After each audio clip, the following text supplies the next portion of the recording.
BJP सांसद प्रवेश वर्मा की चुनौती के बाद दिल्ली जल बोर्ड के डायरेक्टर संजय शर्मा ने किया यमुना के पानी से स्नान।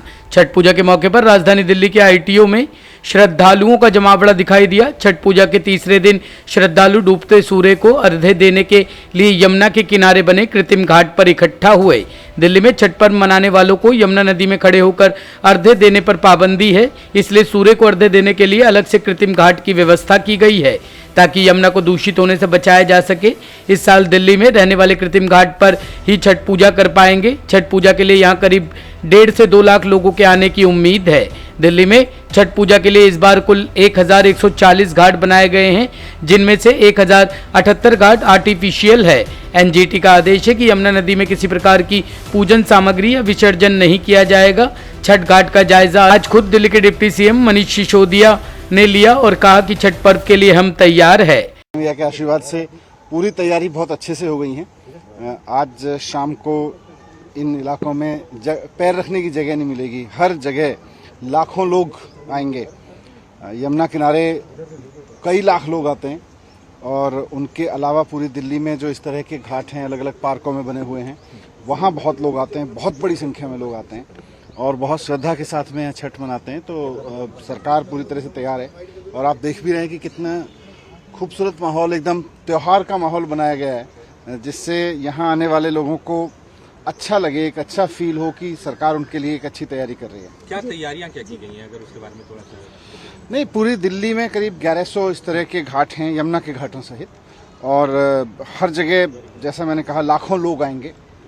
यहाँ पर भी इस वाले घाट पे मैंने देखा कि साफ पानी की व्यवस्था है, लोगों के बैठने की है, मार्किंग की गई है बाकायदा, जिससे किसी तरह की मिसमैनेजमेंट ना हो। और साथ साथ में यहाँ पे कल्चरल प्रोग्राम भी चलते रहेंगे। बाहर प्रसाद वितरण और क्राउड मैनेजमेंट का पूरा है।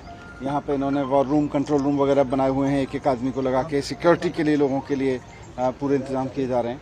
तो हर तरह से एक सुरक्षा के वातावरण में एक बहुत व्यवस्थित तरीके से लाखों लोगों के आस्था से जुड़े हुए इस पर्व को हम सब लोग मना सकें, ये हमारी कोशिश है। आज का आपका प्रोग्राम क्या होगा और कहाँ अभी मैं पूर्वी दिल्ली के कुछ घाट जो इस तरह से बनाए गए हैं वहाँ जा रहा हूँ। हमारे अलग अलग मंत्री अलग अलग क्षेत्रों में जा रहे हैं। कैलाश गहलोत जी भी अलग क्षेत्रों में हैं, लेकिन मैंने ये तय किया कि मैं पूर्वी दिल्ली के इस तरह के कुछ घाटों पर जाऊँगा और वहाँ की तैयारियों का जायजा लूँगा। छठी मैया की कृपा रही तो पॉल्यूशन फैलाने वाले लोग, उनकी भी बुद्धि ठीक होगी, और जो पॉल्यूशन पे काम करने से सरकार को रोकते हैं, जो केवल और केवल टांग अड़ाते हैं, उनको पॉल्यूशन खत्म करने से मतलब नहीं है, उनकी भी बुद्धि ठीक होगी और बिल्कुल दिल्ली पॉल्यूशन फ्री होगी।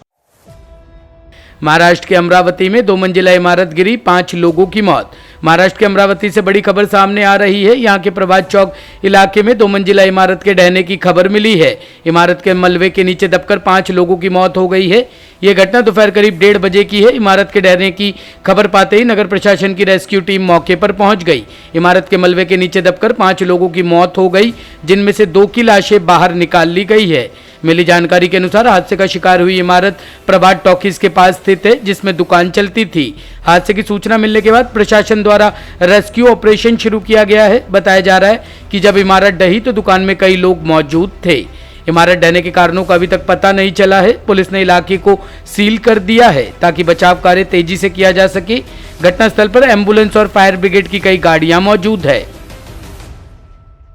यूनिफॉर्म सिविल कोड को लेकर बीजेपी पर बरसे ओवैसी, का बीजेपी अपनी नाकामियों को नहीं छुपा पाएगी।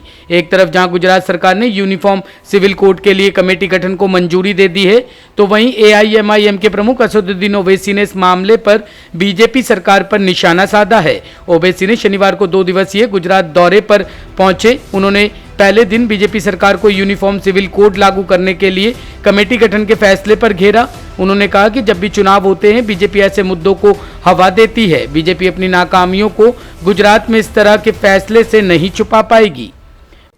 तो ये तो बीजेपी की, भाजपा की पुरानी आदत है और हर चुनाव से पहले कोई ना कोई ऐसा मुद्दा उठाते हैं जिससे वो बताना चाहते हैं कि वो हिंदुत्व की आइडियोलॉजी पर और आरएसएस के हुक्म पर इस तरह की पॉलिसी बनाई जाती है। तो ये कोई नई ताज्जुब की बात नहीं है।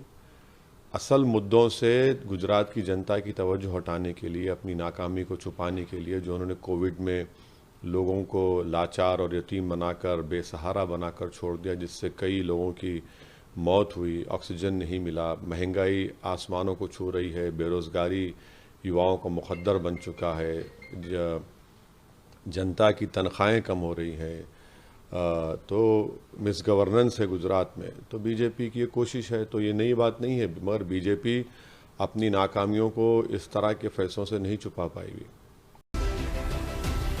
ब्यूरो रिपोर्ट, टीम तफ्तीश न्यूज़।